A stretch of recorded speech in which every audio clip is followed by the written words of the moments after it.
मैं काउंटर के पीछे बैठी कस्टमर के आने का इंतजार कर रही थी। मुझे रात की शिफ्ट करना बिल्कुल पसंद नहीं है, पर ज्यादा आते हुए पैसों के लिए कौन मना करता है। बाहर बहुत ही भयानक तूफान आ रहा था, जिसकी वजह से दरवाजा हिल रहा था। मेरे फोन की बैटरी भी खत्म होने को थी। जैसे ही उसने दम तोड़ा, मैंने उसे चार्ज पर लगा दिया। अब मैं और भी ज्यादा बोर हो गई थी, क्योंकि मेरे पास करने के लिए कुछ नहीं था और मैं खाली डंकिन डोनट की शॉप में बैठी थी। मैंने अपने लिए एक कप कॉफी बनाने के बारे में सोचा, क्योंकि मैं अपनी शिफ्ट टाइम पर सोना नहीं चाहती थी। कभी कभी ऐसा होता है जब मैं बस अकेले रहना चाहती हूँ, पर आधी रात को डंकिन डोनट की शॉप पर, वो भी ऐसे भयानक तूफान में, ये मेरे लिए बहुत अजीब था। ये दुकान मेरे अंकल की है। मैं कॉलेज में पढ़ती हूँ और यहाँ पर पार्ट टाइम काम करती हूँ। मैं कोने के टेबल पर अपनी कॉफी का कप लेकर बैठ गई। तूफान और भी ज्यादा तेज हो गया था। मैं कॉफी का एक और सिप लेने ही लगी थी कि लाइट चली गई और उसी वक्त दरवाजे पर लगी बेल बजी। कोई शॉप में घुसा था। मुझे जल्दी से डर नहीं लगता, इसलिए मैंने कहा, माफ कीजिए, लाइट चली गई है, आप जहां भी हैं वहीं खड़े रहिए, ओके। मैं किसी तरह काउंटर तक पहुंची और मैंने मोमबत्ती जलाई। जैसे ही मैंने देखने के लिए मोमबत्ती को ऊपर किया, अंधेरे से एक औरत का चेहरा ठीक मेरे सामने आ गया। वो, आपने तो मुझे डरा ही दिया मैम। वो बहुत ही डरी हुई और रहस्यमय लग रही थी। उसके बाल बिखरे हुए थे।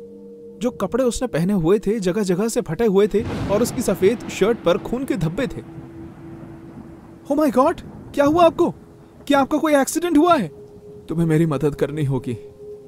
मुझे लगता है आपको बैठ जाना चाहिए। आपको काफी चोट आई है। नहीं, हमारे पास वक्त बहुत कम है। वो कभी भी यहां पहुंच सकता। क्या? कौन? आप किस बारे में बात कर रही हैं मैम? वो आदमी जो मेरा पीछा कर रहा है, वो जल्दी यहां आता होगा। तुम्हें जल्दी से पुलिस को फोन करना चाहिए। क्या कोई आपको मारना चाहता है? उसने ये पहले भी किया है और वो दोबारा करने से खतराएगा नहीं। मैंने उसके घर में और भी लाशें देखी हैं। पहले वो महिलाओं को अपने जाल में फंसाता है और फिर उन्हें मार देता है। मैं तुम्हें बता रही हूँ, ये आदमी बिल्कुल पागल है। तुम जल्दी से पुलिस को फोन मिलाओ प्लीज। हाँ ठीक है, मैं पुलिस को अभी फोन करती हूँ, ओके। मैंने अपना फोन उठाया और फिर मुझे याद आया उसकी तो चार्जिंग खत्म है। दुकान के बाहर पे फोन लगा है। मैंने उस औरत की तरफ देखा और कहा, मैम, मैं बाहर जाकर 911 पर कॉल करती हूँ। पीछे की तरफ वॉशरूम है, आप वहां जाकर खुद को साफ कर लीजिए। चिंता मत करिए मैम, आपको कुछ नहीं होने दूंगी, ओके। ये सब सुनने के बाद वो थोड़ी शांत हुई। मैंने उसे जाते हुए देखा। उसके पैरों पर चप्पलें नहीं थी। उसके पैर गंदे थे और जगह जगह से जले हुए थे। उसे देखकर ऐसा लग रहा था जैसे उसने बहुत ही बुरे दिन देखे थे। मैंने एक छाता लिया और बाहर निकली। हवा इतनी तेज थी कि मुझे अपने साथ उड़ा ले जा सकती थी और बारिश की बूंदें इतनी जोर से चेहरे पर लग रही थी जैसे किसी ने छेद कर दिए। मैं पेफोन की तरफ गई और मैंने 911 पर फोन मिलाया।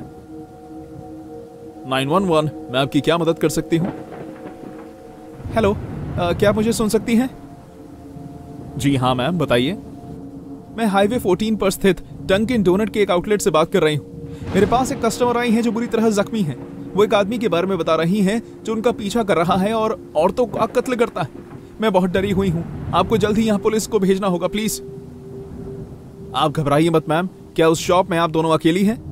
हाँ, वो वॉशरूम में है और मैं यहाँ शॉप के बाहर पेफोन से फोन करने आई हूँ। ठीक है, आप शॉप के अंदर जाइए और उसे अंदर से बंद कर लीजिए। तब तक मत खोलिएगा जब तक पुलिस ना आ जाए। बाहर बहुत तेज तूफान है, इसलिए शायद उन्हें वहां पहुंचने में कुछ वक्त लग जाए। मगर डरिए मत, आपकी मदद के लिए हमने किसी को भेज दिया है, वो रास्ते में ही है। जैसे ही मैंने 911 का कॉल काटा और मैं मुड़ी, किसी गाड़ी की जगमगाती हुई रोशनी सीधे मेरी आंखों पर पड़ी। एक नीले रंग का ट्रक मेरे सामने आकर रुका।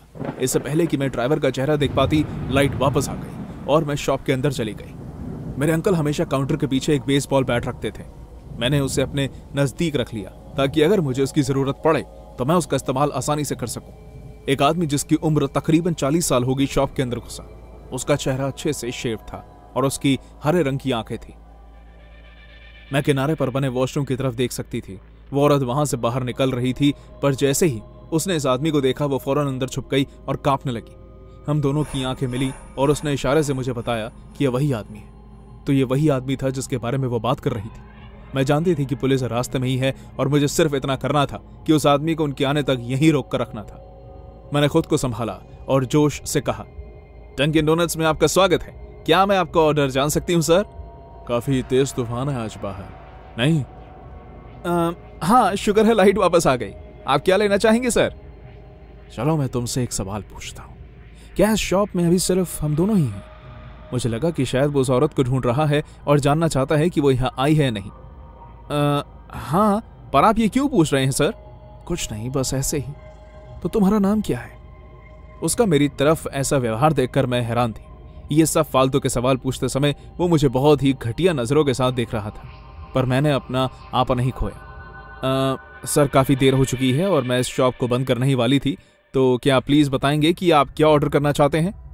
शॉप बंद करने वाली हैं? पर यहाँ तो 24x7 की सर्विस है ना? जी हाँ, ये शॉप मेरे अंकल की है, पर अभी इसकी इंचार्ज मैं हूं, इसलिए मैं आपसे एक आखिरी बार पूछ रही हूं, क्या आप कुछ ऑर्डर करना चाहते हैं? उस आदमी की आंखों में गुस्सा भर आया। वो मेरे करीब आया और उसने कहा, तुम्हें मुझे गुस्सा नहीं दिलाना चाहिए। आखिरकार इस शॉप में सिर्फ हम दोनों ही हैं। इससे पहले कि वो कुछ और कर पाता, मैंने बेसबॉल बैट अपने हाथ में लिया और जोर से उसके सर पर वार कर दिया। वो दर्द में चिल्लाते हुए जमीन पर गिर गया और उसने अपना सर पकड़ लिया। लगता है तुम बाकी लड़कियों की तरह मरने के लिए बहुत उतावली हो। पुलिस रास्ते में ही है। मैं जानती हूं कि तुम कौन हो, एक घटिया किस्म की आदमी। मैं जानती हूं तुम उस औरत को ढूंढ रहे हो, पर इस बार मैं तुम्हें उसे नुकसान पहुंचाने नहीं दूंगी, समझे? औरत? कौन सी औरत? वही, बाहर आ जाइए मैम, अब आपको और डरने की जरूरत नहीं है। वो औरत बाहर आ गई और इस बार वो डरी हुई नहीं लग रही थी, बल्कि वो मुस्कुरा रही थी। जैसे ही वो उस आदमी के सामने आई, वो आदमी डरते हुए पीछे होने लगा। वो ऐसे पीछे की ओर जा रहा था जैसे उसे अपनी आंखों पर विश्वास ना हो रहा हो। पर तुम तो तुम भी मुझे देख सकते हो, हाँ? जो सवाल उस औरत ने किया उससे मैं आश्चर्य में आ गई। वो उसे क्यों नहीं देख पाएगा? वो बिल्कुल उसके सामने खड़ी थी। और तभी मैंने पुलिस की गाड़ी के सायरन की आवाज सुनी। वो हमारी शॉप की तरफ ही आ रही थी और मैंने चिल्लाकर कहा, अब तुम जेल जाने वाले हो साइको कहीं के। पुलिस आई और उस आदमी को अरेस्ट करके ले गई, पर वो आदमी अपने होश आवाज में नहीं था। वो डर के मारे बेहोश हो गया और पुलिस को उठाकर उसे गाड़ी तक ले जाना पड़ा। मैं उनके साथ बाहर गई और मैंने पुलिस को समय पर आने के लिए धन्यवाद किया। उनमें से एक पुलिस वाला मेरे पास आया और उसने उस औरत के बारे में पूछा। मैंने उन्हें कहा कि वो औरत अंदर है। हम उस औरत को ढूंढने के लिए अंदर आए, पर वो जा चुकी थी। मैंने उसे वॉशरूम में भी ढूंढा, पर वो कहीं नहीं थी। जब हम उसे डंकिन डोनट्स की शॉप के अंदर ढूंढ रहे थे, हमने 2 पुलिस वालों को बाहर से चिल्लाते हुए सुना, सर, बाहर आइए जल्दी प्लीज। वो भागते हुए बाहर गया और उसके पीछे मैं भी। वो पुलिस वाले उस आदमी के नीले ट्रक के सामने खड़े थे और उसके अंदर देख रहे थे। उनके चेहरे फीके पड़ गए थे। जैसे ही मैं उस ट्रक के पास पहुंची, मुझे ऐसा लगा जैसे किसी ने मेरे पैरों से जमीन खींच ली। मैं खड़ी की खड़ी रह गई और मेरे पास बोलने के लिए कोई शब्द ही नहीं बचा।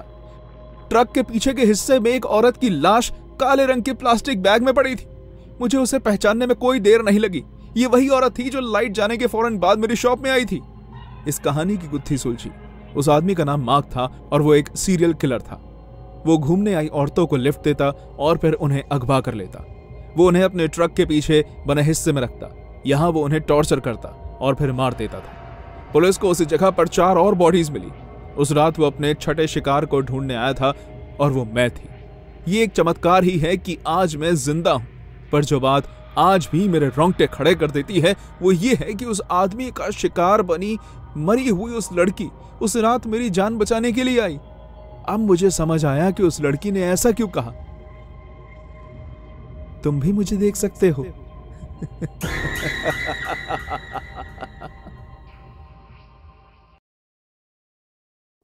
मैं डंकिन डोनट्स के एक आउटलेट में रात की शिफ्ट करती हूँ। डंकिन डोनट की इस ब्रांच में हम पुलिस वालों को हमारी रक्षा करने के लिए धन्यवाद के तौर पर फ्री कॉफी और डोनट्स देते हैं, और इसी वजह से मैं अपने इलाके के तकरीबन हर पुलिस वाले का नाम जानती थी। एक रात मैं रोज की तरह डंकिन डोनट के काउंटर पर काम कर रही थी जब मेरे फोन में एक नोटिफिकेशन आई। उस टाइम तक काफी रात हो चुकी थी और मेरे अलावा रेस्टोरेंट में और कोई नहीं था, इसलिए मैंने सोचा कि मैं कुछ वक्त के लिए अपना फोन देख सकती हूँ। फोन पर जो नोटिफिकेशन आई थी उस पर शहर में हुई किसी चीज की ब्रेकिंग न्यूज के बारे में लिखा था। मैंने जब उस पर टैप किया तो शहर में चल रही उस घटना का लेख मेरे सामने खुल गया। उस लेख के अनुसार शहर में एक आदमी गन लिए खुलेआम घूम रहा था। उसने हाल ही में एक पुलिस ऑफिसर की गोली मारकर हत्या की थी, पर अभी तक उस आदमी की पहचान नहीं हुई थी। मुझे इस बात पर यकीन था कि यह खबर सच्ची होगी, पर क्योंकि मैं इतने बड़े शहर में रहती थी जहां लाखों लोग बसते हैं, इसलिए मुझे नहीं लगता था कि इस आदमी से मुझे कभी कोई नुकसान हो सकता है। मेरे देश में आए दिन लोगों पर गोलियां चलती हैं, और क्योंकि शायद मैं यही सब देखकर बड़ी हुई हूं, इसलिए मुझे अब इन बातों से डर नहीं लगता। जैसे ही मैंने इस लेख को पढ़ा, रेस्टोरेंट में किसी के आने का संकेत हुआ और मैंने फौरन अपना फोन रख दिया। बिखरी हुई हालत में एक पुलिस वाला अंदर आया। उसने अपनी यूनिफॉर्म पहनी हुई थी जो उससे काफी बड़ी थी, और इतनी रात होने के बावजूद उसने अपने सर पर टोपी और आंखों में चश्मा भी पहना हुआ था। हमारे बाकी पुलिस कस्टमर्स की तरह मैंने इस ऑफिसर को नहीं पहचाना। मुझे लगा कि शायद हाल ही में उसकी नियुक्ति हुई है और जरूर ही आज की रात उसके लिए मुश्किल रही होगी, या फिर कुछ समय पहले ही उसकी बदली इस शहर में हुई होगी। Good evening sir. आज का दिन मुश्किल रहा? हाँ, कह सकते हैं। मैं जानती हूं कि इसे कैसे ठीक किया जा सकता है। आप 2 मिनट रुकिए। मैं फौरन ही उनके लिए अलग अलग तरह के डोनट्स पैक करने लगी। सभी आने वाले पुलिस ऑफिसर्स की तरह मैं उनके लिए भी 12 डोनट्स का डिब्बा बना रही थी। जैसे ही मैंने उसे बनाना खत्म किया, मैंने उस काउंटर पर रख दिया। ये आपके लिए हमारी तरफ से ऑफिसर। Thank you miss. ये सुनकर उन्हें चैन की राहत मिली और उनके कंधों ने आराम लिया। जब मैंने उन्हें गौर से देखा तो मुझे दिखा कि उनके चेहरे पर एक लंबा घाव था जिस पर टांके लगे हुए थे। हमारी रक्षा करने पर आपका शुक्रिया अदा करने के लिए ये हमारी ओर से छोटी सी कोशिश है। आप कैसी कॉफी लेना पसंद करेंगे? Black please. अभिलाई, आप ये साथ ले जाना चाहेंगे या फिर यहीं पीना चाहेंगे? मैं यहीं पीऊंगा, ये मेरा ब्रेक टाइम है। मैंने ऑफिसर के लिए उनकी कॉफी बनाई और उसे फ्री डोनट्स के साथ एक ट्रे में रख दिया।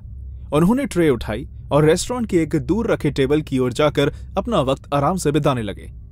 कुछ वजहों से उन ऑफिसर ने अपनी टोपी और चश्मा खाते वक्त भी नहीं उतारा। ये थोड़ा अजीब था, पर मैं उन्हें इस बात के लिए टोक नहीं सकती थी या परेशान नहीं करना चाहती थी। उन्हें देखकर ऐसा लग रहा था जैसे वो कुछ वक्त अकेले शांति में बैठना चाहते थे। कुछ 20 से 25 मिनट बाद रेस्टोरेंट में एक और पुलिस वाला दिखाई दिया। इन्हें मैं पहचानती थी। वो मेरे पास काउंटर तक आए। उन्हें देखकर लग रहा था कि वो कुछ परेशान थे। हे जिम, रोज वाला ऑर्डर। जिम को जेली डोनट्स बहुत पसंद थे, इसलिए मैं हमेशा इस बात का ख्याल रखती थी कि जब भी आए तो मैं उनके लिए ज्यादा से ज्यादा जेली डोनट्स पैक करूं। तुम्हारा बहुत बहुत शुक्रिया सूजन, पर आज मैं काम पर हूं। क्या कोई चिंता की बात है? क्या तुमने गनमैन की खबर नहीं सुनी जो खुलेआम शहर में घूम रहा है? हाँ, थोड़ी बहुत। क्यों? खबर है कि वो यहीं आया है। जिम ने अपनी जेब से फोन निकाला और मुझे एक आदमी की तस्वीर दिखाई जिसने मिलिट्री के कपड़े पहने थे। इस आदमी पर हमें शक है। ये साइना में जानवरों का डॉक्टर था और उसने कुछ ही समय पहले एक पुलिस ऑफिसर को PTSD के एक एपिसोड के दौरान गोली मारी है। ऐसा कहा जा रहा है कि इसने उनकी यूनिफॉर्म भी चुरा ली। क्या तुमने इसे कहीं देखा है? मैंने उनके फोन में उस तस्वीर को ध्यान से देखा। उस आदमी की तस्वीर को देखकर मेरे दिमाग में कोई घंटी नहीं बजी जब तक मेरा ध्यान उसके चेहरे पर लगे घाव और उसके टांकों पर नहीं गया। ये वही घाव था जो मैंने उस अनजान पुलिस वाले के चेहरे पर देखा था, वही जो जिम से पहले इस रेस्टोरेंट में आया था। मैं डर के मारे ठंडी पड़ गई जब मुझे एहसास हुआ कि एक हत्यारा हमारे रेस्टोरेंट में बैठा है। इससे पहले कि मैं जिम को उस आदमी के बारे में बता पाती, पूरा रेस्टोरेंट एक आवाज से गूंज उठा और मेरे कान कुछ पल के लिए सुन्न हो गए। उस आवाज के बजने के कारण मेरी आंखें बंद हो गई। जब मेरी आंखें खुली, मैंने अपने सामने जिम को देखा। उसके चेहरे पर हैरानी थी और उसकी छाती पर गोली का निशान। वो घायल होकर जमीन पर गिर गया और मैं उसे देखती रही। वो खूनम खून हो चुका था। उसके पीछे वो पुलिस ऑफिसर खड़ा था जो वास्तव में पुलिस के भेष में एक हत्यारा था। मैं बुरी तरह डर गई और उसी डर में मैंने उसके आगे आत्मसमर्पण कर दिया। मैंने अपने हाथ उठा लिए और डर के कारण मेरी धड़कनें तेज हो गई। प्लीज गोली मत चलाना। उस आदमी ने मुझे ऐसे नजरअंदाज किया जैसे मैं यहां थी ही नहीं। वो मुड़ा और उस टेबल की ओर वापस चला गया जहां उसका खाना पड़ा था और अपनी पिस्टल को टेबल पर रखकर वापस से खाने लग गया। डोनट्स खाते हुए वो अपना अकेला वक्त बहुत अच्छे से बिता रहा था। अगले 15 मिनट के बाद पुलिस की गाड़ियां डंकी डोनट्स के बाहर आ गई। खिड़की से मैं लाल और नीले रंग की लाइट्स आसानी से देख पा रही थी। एक पुलिस वाले ने लाउडस्पीकर की मदद से गनमैन से बात करने की भी कोशिश की। उन्हें लगा कि उस गनमैन ने मुझे बंदी बनाकर रखा था, जो एक तरह से सही भी था। मैं उस जगह से 1 इंच हिलने में भी कतरा रही थी, क्योंकि मैं जानती थी कि मैं उस आदमी से इतनी करीब की दूरी पर थी कि मुझे उसकी गोली आसानी से लग सकती थी। इसलिए मैंने अपने काउंटर वाली जगह पर पूरे समय हाथ ऊपर करके खड़ी रही और बस यही दुआ करती रही कि उस आदमी का दिमाग ना सनके और वो मुझे गोली ना मारे। उसका खाना खत्म होने के दौरान मैं उससे कुछ कहने की थोड़ी सी हिम्मत जुटा पाई कि जैसे ही उसने अपना आखिरी डोनट खत्म किया, मैंने कहा, तुम ये क्या कर रहे हो? उस गनमैन ने डोनट की आखिरी बाइट खाकर बड़े प्यार से एक टिश्यू पेपर से अपना मुंह साफ किया, टेबल पर रखी अपनी पिस्टल को उठाया। मुझे लगा कि अब मैं बस मरने ही वाली हूं, लेकिन उसने कुछ ऐसा कहा जो मैं जिंदगी भर नहीं भूल पाऊंगी। अपना आखिरी खाना खत्म कर रहा हूं। और उन आखिरी शब्दों के साथ उसने बंदूक अपने मुंह में डाली और खुद को गोली मार दी।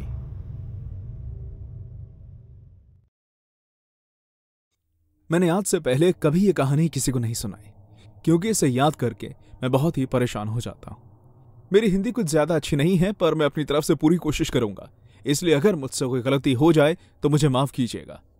यह कहानी बहुत ही अजीब है, पर यह सबसे खराब कहानियों में से है, ऐसा मैं नहीं कहूंगा। यह बस उस घटना के बारे में है जो मेरे और मेरे एक्स फ्रेंड के साथ 3 साल पहले न्यूयॉर्क के ट्रिप के दौरान हुई। इस कहानी के लिए चलिए मान लेते हैं कि उसका नाम राल्फ था।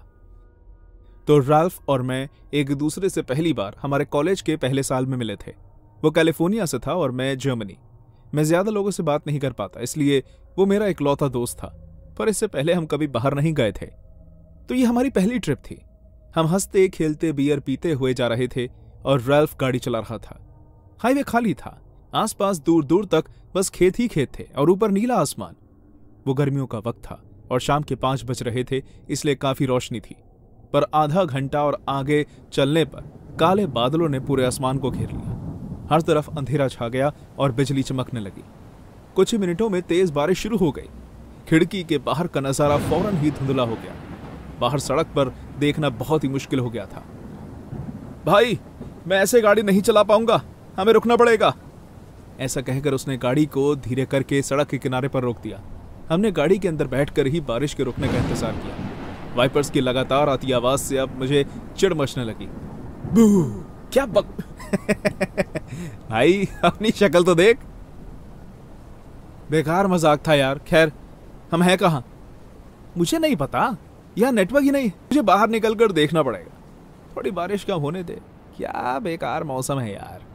क्योंकि हमारे पास कोई और चारा नहीं था, इसलिए हमने गाड़ी के अंदर ही इंतजार किया। 10 मिनट बाद बारिश कम होने लगी। कुछ दूरी पर एक चमचमाती लाइट बार बार जल बुझ रही थी। पहले वो पर्पल जलती और फिर येलो। मैंने गाड़ी के शीशे का वाइपर चलाया ताकि उसके आगे से ओस हट सके और हमें ठीक से सामने दिख सके। वो एक डंकिन डोनट्स के साइन बोर्ड की लाइट्स थी जो जल बुझ रही थी।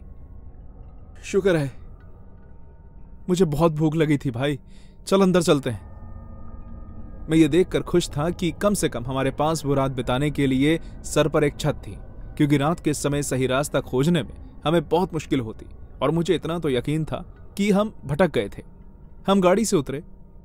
जब मैं गाड़ी से उतरा और मैंने मुड़कर पीछे देखा तो मुझे एक भद्दा सा दिखने वाला काले रंग का कुत्ता दिखा। उसकी एक आंख बंद थी और उसके कुछ दांत टूटे हुए थे। उसके शरीर के कई हिस्सों पर बाल नहीं थे। हमने उसे देखकर समझ आ गया कि वो अपनी जिंदगी के कुछ आखिरी पल जी रहा है। हम रेस्टोरेंट की तरफ जाने लगे और तभी उस कुत्ते ने हल्की आवाज में खर्राहना शुरू कर दिया। मैं और राल्फ ने जब पीछे मुड़कर उसकी तरफ देखा तो वो हमारी गाड़ी के एक टायर पर टांग उठाकर खड़ा था। हम समझ गए कि वो अब यहाँ सुसु करने वाला है। ओए, शुप, आगे यहाँ से। जाने दे, पागल कुत्ता है। अबे वो गाड़ी खराब कर देता। राल्फ उसे डराकर भागने की कोशिश करने लगा, पर उसने फिर उसके टायर पर सुसु कर ही दिया। इस बात से गुस्सा होकर राल्फ ने जमीन से एक पत्थर उठाया और उस कुत्ते के सर पर निशाना लगाने लगा। वो पत्थर उस कुत्ते के सर पर जाकर लगा और एक बार उस कुत्ते को कराहने के बाद वहां शांति हो गई। मुझे ये दृश्य देखकर बहुत बुरा लगा। राल्फ बहुत ही आराम से अपनी गाड़ी की तरफ गया। उसने एक लकड़ी की मदद से उस कुत्ते को साइड हटाया और मेरी तरफ वापस आ गया। हाँ, चल। मैंने कुछ नहीं कहा, क्योंकि शायद मैं वो देखकर काफी परेशान हो गया था। हम उस डंकिन डोनट्स की दुकान के अंदर गए। राल्फ कॉफी और कुछ डोनट्स ऑर्डर करने काउंटर पर गया और मैं वहीं कुर्सी पर बैठ गया। हाईवे की वो सड़क बिल्कुल सुनसान पड़ी थी। सड़क के किनारे पर एक लैंप लाइट लगी हुई थी। मैं बस उसे ही घूरता रहा और फिर कुछ ही पलों में एक आदमी उसके पीछे की झाड़ियों से निकलकर उस लैंप लाइट के नीचे आकर खड़ा हो गया। उसने भूरे रंग की टोपी पहनी हुई थी, पुराने भूरे रंग का कोट और काले रंग की पैंट। उसके चेहरे के अलावा उसके रूप में कुछ भी इतना अजीब नहीं लग रहा था। उसकी एक आंख बंद थी और काफी सारे दांत टूटे हुए थे, बिल्कुल उस कुत्ते की तरह। उसकी आंख बहुत चमकदार थी। वो अपनी आंख को झपका नहीं रहा था, बस मुझे घूरे जा रहा था। मैं भी उससे अपना ध्यान हटा नहीं पाया जब तक रैल्फ ने मुझे आवाज नहीं लगाई। हे लियोन, मैं लाठे ले रहा हूं, तुम क्या लोगे? हाँ, मेरे लिए भी वही। जब मैंने मुड़कर लैंप लाइट की तरफ देखा तो वो आदमी वहां नहीं था। मैंने इधर उधर ढूंढा पर मुझे वो कहीं नहीं दिखा। कुछ समय बाद फिर से बारिश शुरू हो गई और रैल्फ भी खाना लेकर आ गया। मैं आराम से बैठा अपनी कॉफी पी रहा था, जबकि रैल्फ अपनी ही बातों में लगा हुआ था कि क्यों उसके पास कुत्ते को मारने के अलावा और कोई चारा नहीं था। अचानक रेस्टोरेंट का दरवाजा खुला और मैं ये देखकर चौंक गया कि वही आदमी जो अभी बाहर खड़ा था अब अंदर आ गया। रैल्फ ने भी मेरी ओर देखा और उस आदमी को देखकर चौंक गया। डैम, ये आदमी तो उस कुत्ते के जैसा दिखता है ना? वो आदमी काउंटर तक गया और उसने वहां काम कर रहे लड़के को $10 का एक पुराना नोट दिया। उस लड़के का व्यवहार उस आदमी के साथ काफी आम लगा। उसने उसे एक कप कॉफी और कुछ डोनट्स दिए। उस आदमी ने अपना खाना उठाया और हमारे पास वाली टेबल पर आकर बैठ गया। रैल्फ और मैं एक दूसरे को देखने लगे और फिर डोनट्स खाने लगे। हम जानते थे कि हम इस जगह पर कुछ वक्त के लिए अटक गए हैं, इसलिए हम और कोई मुसीबत मोल नहीं लेना चाहते थे। हम आराम से अपना खाना खत्म कर रहे थे कि तभी हमें अजीब तरीके से कराहने की आवाज आने लगी। मैंने देखा कि वो आवाज हमारे बगल में बैठा वो आदमी कर रहा था। मैंने उसकी तरफ देखा और वो भी ज्यादा अजीब तरीके से खाने लगा। वो डोनट्स को पहले अपने हाथों से कुचलता और फिर अपने मुंह में डालकर चबाने लगता। ये इस तरह क्यों खा रहा है? मुझे नहीं पता, शायद हमें निकलना चाहिए। क्या? बाहर अभी भी बारिश हो रही है। मैं ऐसे मौसम में गाड़ी नहीं चला सकता, बहुत रिस्क है भाई। ठीक है, तो जब तक ये यहां से चला नहीं जाता शांति से बैठे रहे। उस आदमी ने अपने सारे डोनट्स खत्म किए और फिर मुझे एक बड़ी सी मुस्कान दी। उसके टूटे हुए दांतों में डोनट्स के टुकड़े लगे हुए थे। मैंने फौरन उससे अपना मुंह फेर लिया कि कहीं उसका मुंह देखकर मैं उल्टी ना कर दूं। वो आदमी खड़ा हुआ और दरवाजे से बाहर निकल गया। हमने चैन की सांस ली कि शुक्र है वो आदमी यहां से चला गया। थोड़ी और देर बारिश होती रही और फिर बंद हो गई। हम भी डंकिन डोनट्स के उस आउटलेट से बाहर आ गए और अपनी गाड़ी की तरफ वापस जाने लगे। हमने अभी कुछ कदम ही आगे बढ़ाए थे कि तभी रैल्फ ने मेरा हाथ पकड़ लिया और कहा, तूने सुना वो? क्या सुना? तू किस बारे में बात कर रहा है भाई?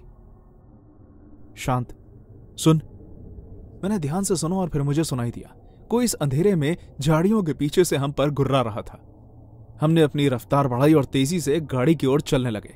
हम बस गाड़ी में बैठने ही लगे थे कि एक बड़ा सा पत्थर रैल्फ की तरफ उड़ता हुआ आया और रैल्फ एकदम से पीछे मुड़ा। वो पत्थर रैल्फ को तो नहीं लगा, मगर उसकी गाड़ी के शीशे को उसने चूर चूर कर दिया और उसकी बहुत तेज आवाज हुई।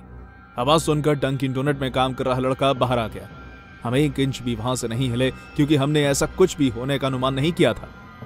उस लड़के ने पूछा, क्या हुआ? और तभी अंधेरे से एक जानवर के गरजने की आवाज आई और हमने उस आदमी को एक पेड़ से कूदते हुए देखा। एक ही क्षण में वो अंधेरे में कहीं गायब हो गया। इस आदमी की आखिर प्रॉब्लम क्या है भाई? कौन वो? वो तो ऐसा ही है, खुद को बहुत बड़ा जादूगर कहता है कि वो किसी भी जानवर का रूप ले सकता है। क्या? हाँ, पर वो कुछ नहीं कहता जब तक आप उसे कोई नुकसान ना पहुंचाएं। तुम्हें इस आदमी से डर कैसे नहीं लगता? पहले मुझे लगता था, पर फिर हम दोनों एक तरह के दोस्त बन गए। वो आता है, पैसे देता है, अपना खाना खाता है और चला जाता है। सच कहूं तो मुझे उसने कभी परेशान नहीं किया। खैर, आप लोग संभल कर जाना, ठीक है? Good night. यहां दोबारा आप अगर इसी रास्ते से गुजरे तो शायद मैं आप लोगों की उससे दोस्ती करवा दूं, ओके?